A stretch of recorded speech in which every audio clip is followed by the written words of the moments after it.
All right, man, we're gonna keep the show going. This next comedian was a finalist in the Laughing Buddha in New York City and also the Hudson County Comedy Festival. So ladies and gentlemen, put your hands together and make some noise for David Weissglass.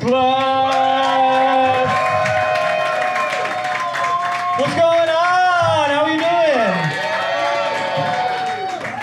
I fucking hate every time I come up, they lower the mic stand just a little bit. He's like, David Weissglass. Fuck, he's gonna need. Oh, this is good. I like this. I like that you guys are sitting on the ledge. We got some Humpty Dumpty ass motherfuckers over here. I think that's fun. This is my first time in Ithaca, dude. This is a cute town. This is an adorable little town. Look, every friend group's got that one white boy that don't fuck around when it comes to urban planning. And that's me. I am that white boy. They were telling me about the festival. There was like great networking opportunities, a lot of great stage time. I was like, tell me about your bike lanes. Tell me about your farmers markets. Fuck yeah. I don't live here. I live in New York City. I've lived there for about 3 years now. It's cool. I'm realizing like how much of a bubble New York is though, you know? Like I was talking to my cousins a couple months ago. I was talking to them on Juneteenth, right, a couple months ago on the phone. But my cousins, they live in South Carolina. And in South Carolina, they have a different name for Juneteenth. They call it, what the fuck is Juneteenth? I've never heard of it. I was like, yeah, happy Juneteenth. They go, Juneteenth? I was like, yeah, it's the day the slaves were free. They made the holiday during COVID. They were like, COVID? I was like, oh. That's not, wait till you guys hear about COVID. Shit was wild. I feel that, do we have any Southerners here? Anybody? One? Oh, you were from the South. Hell yeah. I should have been listening to the host the whole time. Dude, I feel bad for my cousins. They've got these like really thick Southern accents, and so whenever they come up north, people assume that they're racist, like just because of the accent. And it's not true. They're not racist at all. But like, I get the assumption. You know, you ever hear someone with like a thick Southern accent say the word Chinese? It scares the shit out of you, dude. It can be totally innocent. Hey, what are you feeling for dinner tonight? How about Chinese? Like, No. Something bad's coming after that. That's hilarious. Do you hear that? That's better than laugh. He literally looked at me and he enunciated. He goes, that's hilarious. He wasn't even like, that was some funny shit. He was like, that is hilarious. It's a ChatGPT show. I'm having a good summer, guys. Did you guys watch the Olympics this summer? Do you guys like the Olympics? That was good shit. It's getting like too busy now. There's like too many events almost. They keep adding new sports to the Olympics, like every 4 years. Some of them are cool. I like some of them, right? Like skateboarding and surfing. I like those because I'm white. But some of them, I drew the line at 3-on-3 basketball. I was like, what's next? Stretching? Is that the next sport they got? But my friends are like, dude, what's your problem? Like, you used to play 3-on-3 basketball as a kid. I was like, yeah, do you remember the situations in which we would play 3-on-3 basketball? It's when there was only 6 of us available to play. It's not a different sport, it's just a lack of resources. But I was like, all right, I like basketball, I'll give it a shot. I turned it on, I tuned into the game. Each team has 2 subs on the bench. I was like, put them in, that's basketball, dude. What the fuck are you doing?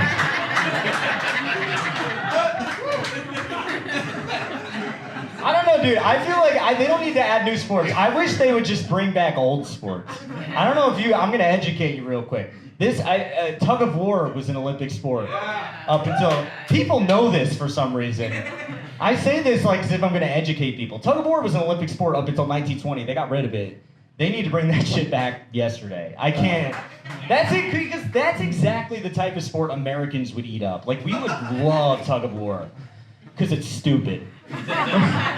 We like dumb sports in America. You ever wonder why we don't watch cricket? Because we can't wrap our fucking heads around it. We're like, why is this baseball bat flat? Why'd the game start 4 days ago? I'm fucking out, dude.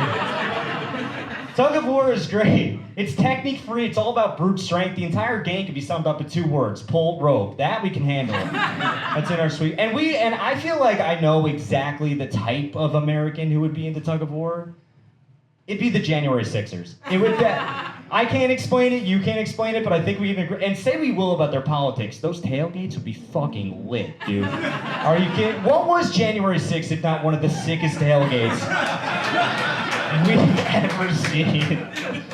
Dude, I was watching the footage from the helicopter. It was a bunch of white dudes on a lawn. I'm like, There's no way there's that many white people on a lawn without a couple cornhole games popping up. Like, I think it's illegal, to be honest. I'm having a good summer. It started actually in June. June was Pride Month. I had a buddy come out to me during Pride Month as bisexual, or at least he thinks he did. I'll explain. He came out to me, but I was trying to be supportive. I was like, "That's great, dude. Like, how'd you come to the realization that you're bi? Did you hook up with the dude?" He was like, "No." I was like, "All right, but you want to hook up with the dude, right?" He was like, "Ugh, no." I was like, "Nice. Let's dig into this. This is a different kind of coming out party."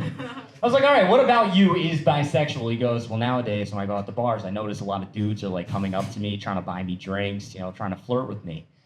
So I must be bi." Sorry, some of the men in here are learning that they're bisexual right now. I don't know if this is the venue you envision that discovery. I was like, dude, that's insane, all right? You're not gay because a dude wants to fuck you. All right? I'm not into bestiality because a dog humped my leg at the park the other day. No. I'm into bestiality because I fucked that dog afterwards. But I lost some of you there. I understand bestiality is a risky thing. This does seem kind of like the kind of town that would elect a rabbit as mayor. So I took a risk. You gotta take risks sometimes. I'll tell you guys, I am single right now. What? Oh my God, we can't believe it. I'm single. I complain like a lot about dating, but I know the problem is me. And it's not like, I don't think I'm a terrible guy necessarily. It's just like, I don't have relationship skills. I've got talking stage skills. There's like a difference there. Like relationship skills, that's about like monotony of the day to day. Like I'm not good there. Like I'm not a good cook, right? Women like a guy who can cook in a relationship. I'm a terrible cook. I hate cooking. My sister's trying to get me to cook more. She gets me all this shit. She got me a slow cooker. I was like, "Is that why you think I don't cook? It's too fast and efficient of a process." I'm gonna misdiagnose the problem. I've got talking stage skills. That's where I'm good.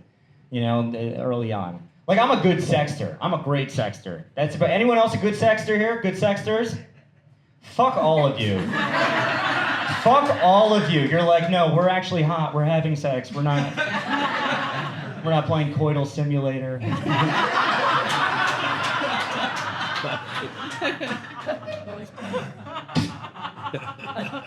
I'm a good sexter. And look, I'll teach some of you how to be a good sexter right now. I'll teach you. Yeah, take a good picture right now. I'm about to teach a lesson. That one's going right up on Bumble.